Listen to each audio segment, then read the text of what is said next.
തദ്ദേശ തെരഞ്ഞെടുപ്പിൽ കണ്ണൂരിൽ 14 LDFന് എതിരില്ല. ആന്തൂർ നഗരസഭ, കണ്ണപുരം, മലപ്പട്ടം പഞ്ചായത്തുകളിലെയും ഈ വാർഡുകളിലാണ് എതിരാളികളില്ലാത്തത്. ഇവിടെ CPM ഭീഷണിപ്പെടുത്തുന്നു എന്നാണ് പ്രതിപക്ഷ ആരോപണം.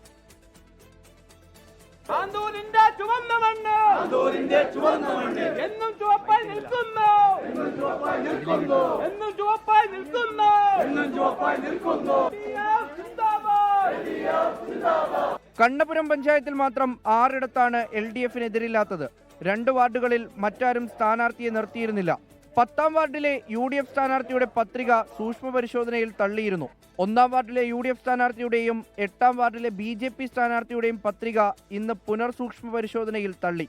ആന്തൂർ നഗരസഭയിൽ 5 ഇടങ്ങളിൽ LDF സ്ഥാനാർത്ഥികൾ എതിരില്ലാതെ വിജയമുറപ്പിച്ചു. മൊറാഴ, പൊടിക്കുണ്ട് വാർഡുകളിൽ നേരത്തെ തന്നെ എതിരാളികളില്ലായിരുന്നു. തളിയിൽ, കോടല്ലൂർ വാർഡുകളിലെ UDF സ്ഥാനാർത്ഥിയുടെ പത്രിക തള്ളി.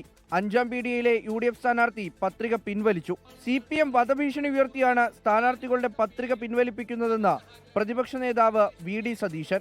ഇവിടുത്തെ റിട്ടേണിംഗ് ഓഫീസറോട് പ്രധാനപ്പെട്ട ആളുകൾ വിളിച്ചു പറയുകയാണ് സ്വീകരിക്കേണ്ടത്. ഇങ്ങനെ കേരളത്തിൽ ആദ്യമായിട്ടാണ് റിട്ടേണിംഗ് ഓഫീസർമാരെ വരെ മോളിൽ നിന്ന് പറഞ്ഞു നിയന്ത്രിക്കുക. എന്നാൽ വ്യാജ ഒപ്പിട്ട് സ്ഥാനാർത്ഥികളെ നിർത്തുന്ന ഗതികേടിലാണ് UDF എന്ന് CPM തിരിച്ചടിച്ചു. ആ പട്ടിക തള്ളാൻ വേണ്ടിയിട്ട് കാരണമായിട്ട് റിട്ടേണിംഗ് ഓഫീസർ കണ്ടത്, നാമനിർദ്ദേശം ചെയ്യപ്പെട്ടിട്ടുള്ള ആൾ തന്നെ റിട്ടേണിംഗ് ഓഫീസറുടെ മുന്നിൽ ഹാജരായിട്ട് നേരത്തെ ഞാനല്ല ഒപ്പിട്ടിട്ടുള്ളത് എന്നത് പറഞ്ഞിട്ടുണ്ട്. ഇന്ന് അവർ ഇവിടെ റിട്ടേണിംഗ് ഓഫീസറുടെ മുമ്പിൽ ഹാജരായിട്ട് ഞാനല്ല ഒപ്പിട്ടിട്ടുള്ളത്, ഞാൻ നിർദ്ദേശിച്ച ആളെ ഞാൻ പിൻവലിക്കുന്നു എന്നതിലേക്കുള്ള കാര്യങ്ങൾ പറഞ്ഞുകൊണ്ട് രേഖപ്പെടുത്തുകയും അത് നാമനിർദ്ദേശ പത്രിക തള്ളുകയുമാണ് ചെയ്തിട്ടുള്ളത്. മലപ്പട്ടത്ത് 3 LDF സ്ഥാനാർത്ഥികൾക്കെതിരില്ലാത്തത്. കഴിഞ്ഞ തദ്ദേശ തെരഞ്ഞെടുപ്പിൽ 18 ഇടങ്ങളിലായിരുന്നു കണ്ണൂരിൽ LDF എതിരില്ലാതെ ജയിച്ചത്. 24 കണ്ണൂർ.